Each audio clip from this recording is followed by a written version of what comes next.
नमस्कार दोस्तों, मैं हूं GS हिस्ट्री पॉइंट 11। देखिए दोस्तों, आज हम एक सभ्यता के बारे में जानकारी प्राप्त करेंगे। उन सभ्यता का नाम है चीन की सभ्यता।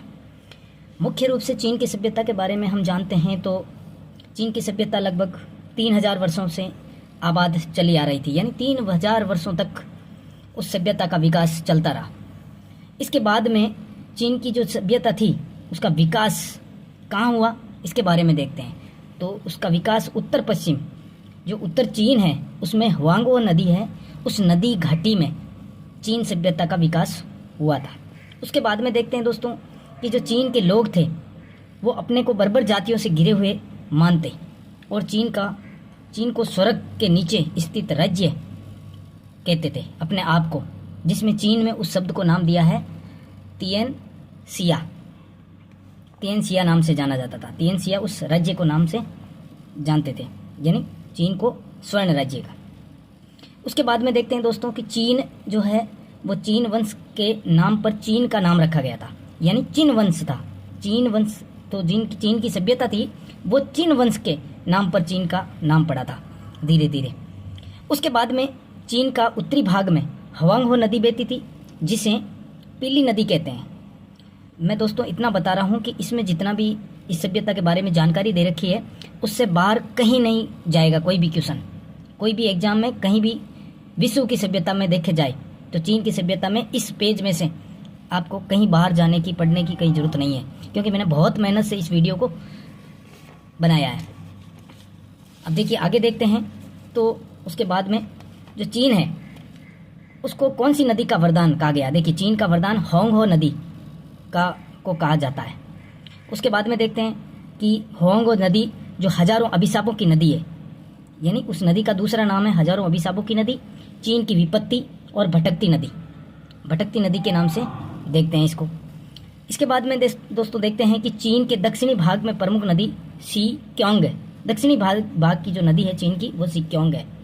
चीनी जाति मिश्रित जातियों से बनी, लेकिन मुख्य जो जाति थी उस वंश की वो थी मंगोल जाति। उसके बाद में देखते हैं दोस्तों चीन की सभ्यता की जो लिपि थी वो चित्राक्षर लिपि थी, यानी चित्रों के माध्यम से समझना, आचार विचारों का प्रदान करना। तो लिपि कौन सी थी? चित्राक्षर लिपि। उसके बाद में दोस्तों देखते हैं हम चीनी जो सभ्यता थी उसमें हड्डियों पर शिलालेख लिखे गए थे।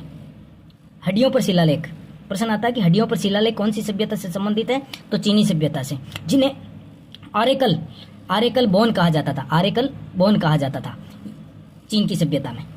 चीन में पानकू एक विराट पुरुष था जिसका शरीर बहुत ही विशाल था। पानकू नाम था उस विशाल पुरुष का नाम। योंग पुरुष था और येन स्त्री थी। उसके सम्मिलित रूप से इस वंश का संस्थापक चुंग माना जाता है, यानी चीन के संस्थापक चुंग। उसके बाद में देखते हैं कि बाद में जो फूसी राजा ने पशु जगत पर विजय हासिल कर ली और चीन सभ्यता की नींव डाली सबसे पहले। तो प्रश्न आता है कि सबसे पहले चीनी सभ्यता की नींव डालने वाला राजा कौन सा था? फूसी राजा। उसके बाद में देखते हैं सेननुग भी राजा हुआ था। उस राजा ने क्या हुआ था? चीनियों को कृषि करना सिखाया सबसे पहले, और यही सेननुग कृषि का देवता कहा जाता है।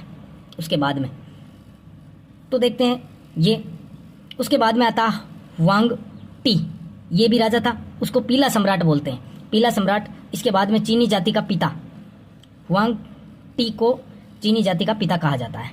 इसके बाद में देखते हैं दोस्तों कि हुआंगहो जो टी था उसकी पत्नी ली तजू ने उनको क्या सिखाया? चीनियों को रेशम के कीड़े पालना सिखाया था, रेशम के कीड़े। उसके बाद में पढ़ते हैं चाउ वंश को चीनी इतिहास का स्वर्ण युग कहा जाता है।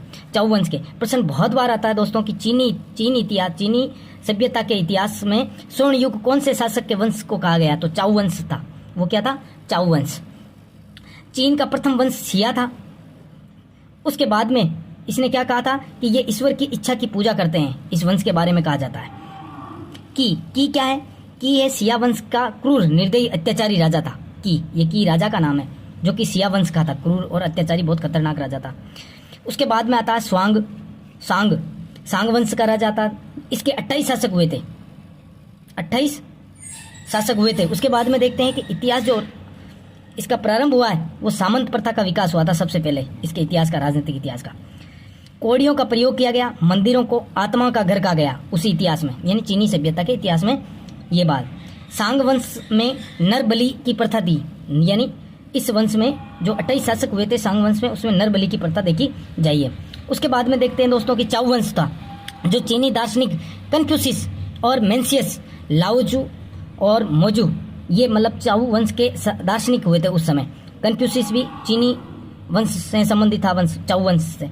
उसके बाद में चाउ वंश में बारूद का आविष्कार और बैंकिंग पद्धति, ये चीन के शासनकाल में देखी जाती है, चीन की सभ्यता में। चाउ वंश के द्वारा जो लिखे गए तो ग्रंथ हैं, उसे इली यानी अनुष्ठानिक रीति रिवाज का संग्रह, अनुष्ठानिक रीति रिवाज का संग्रह कहा गया। फिर आता है लीची क्या है, धार्मिक कृतियों का संग्रह आता है। लीची क्या है, ये बहुत बार आता है, ये बहुत इंपॉर्टेंट है ये चीजें। लीची है धार्मिक कृतियों का संग्रह, और चाउली है कर्मकांड और धर्म विधियों का समूह। इसको स्टार बना लेना सर। इसके बाद में देखिए आगे लिखा है कि चीन वंश जो है वो सम्राट चीन वांग टी ने चीन को हुणों के आक्रमणों से बचाने के लिए चीन की एक विशाल दीवार का निर्माण किया गया था, जो कि 1500 मीटर लंबी बताई गई है। ठीक है, अब प्रश्न आता है कि दीवार की चीन का निर्माण किस शासक के द्वारा किया गया था, तो चीन वंश के द्वारा, और सम्राट सीन हुआंग टी ये था बनाने वाला। उसके बाद में हान वंश आता है। हान वंश का काल आता है जो वो द्वितीय स्वर्ण युग काल आता है, जो कि प्रतियोगितात्मक परीक्षाओं की शुरुआत हुई थी इस काल में, ये देखा जाता है। उसके बाद में आता है क्या है कि जो चीनी भाषा है उसमें ईश्वरीय आदेश को टीएन मिग कहा गया। उसके बाद में और देखते हैं दोस्तों, ये बहुत मेहनत करके वीडियो बनाया गया है दोस्तों, इसके बाहर कुछ भी नहीं जाएगा, यानी आपको कहीं दूसरी किताब ढूंढने की जरूरत नहीं मिलेगी। उसके बाद में देखिए जो चीन है, उस चीन के प्रांतों को सेंग कहा गया, प्रांतों को सेंग कहा जाता था। और सेंग किस में विभाजित है, टाउ, फिर फू, फिर हीन और फिर ग्राम आता था। ये था इसका प्रांतों का मतलब शासन व्यवस्था के जो स्टेज आते हैं वो। मदारिन क्या था, मदारिन चीन में विद्वानों के वर्ग को मदारिन बोला जाता था, चीनियों के जो विद्वान लोग थे उनके। फिर आता है सियार क्या था, सियार पितृभक्ति थी, जो कि पितरों को प्रति श्राद्ध के लिए जाना जाता था, भक्ति भाव उनके आदर में जो कही जाने वाली पितृभक्ति थी वो सियाव थी। टीएन क्या था, टीएन आकाश या स्वर्ग का देवता माना जाता था। पृथ्वी टी थी, जो कि प्रधान देवता स्वांग टी था। कागज का आविष्कार इस काल में हुआ था, यानी इस सभ्यता में कागज का आविष्कार हुआ। इसके अलावा सोयाबीन की खेती उस समय लोकप्रिय हुई थी। इसके बाद में और देखते हैं कि कन्फ्यूशियस, उस जो आपने दार्शनिक देखे थे इस सभ्यता के काल के, जो कन्फ्यूशियस उसकी रचना है, आई चिंग, लाई ली, सू चिंग और सी चिंग, ये उनकी रचनाएं थी। लाओत से, देखिए लाओत से का एक बहुत व्याख्यान आता है कि जो तुम्हारे मार्ग में कांटे बोए उसके मार्ग में तुम फूल बाओ, क्योंकि दुनिया में समा, प्रेम, धैर्य और शांति से बड़ा कोई और शास्त्र नहीं है। तो ये कोटेशन आता है, और किसका आता है, तो ये लाओत से का है। ये ध्यान करके आप देख लेना एक बार वापस। चीनी जो लिपि था उसका जनक है फू है सी, ये चीनी लिपि का जनक माना जाता है। उसके बाद में इसी समय एक वाल्तेर आया था। वाल्तेर को क्या बोलते हैं, वाल्तेर का कोटेशन आता है कि मिस्र के अद्भुत पिरामिड भी इस विशालता के सामने चींटियों के घर लगते हैं। मिस्र के पिरामिड के संबंध में ये बात कही गई है। उसके बाद में आता है कि चीनी सभ्यता में कांसे की अधिकतर मूर्तियां मिली है। तो मूर्तियां कौन सी धातु की मिली है, कांसे की धातु की। उसके बाद में आता है हान वंश का प्रसिद्ध चित्रकार कुनाई ची चित्रकार का नाम है। उसके बाद में आता है बारूद कुतुबनुमा, दिशा सूचक यंत्र था ये बारूद कुतुबनुमा। चीन का साहित्य बांस की पट्टियों पर लिखा जाता था। किसकी पट्टियों पर, बांस की पट्टियों पर चीन का साहित्य लिखा गया है। उसके बाद में आता है कि भारत में कन्फ्यूशियस के समकालीन महात्मा बुद्ध हुए थे। भारत में कई बार ऐसा क्वेश्चन बनता है, ये बहुत इंपॉर्टेंट है।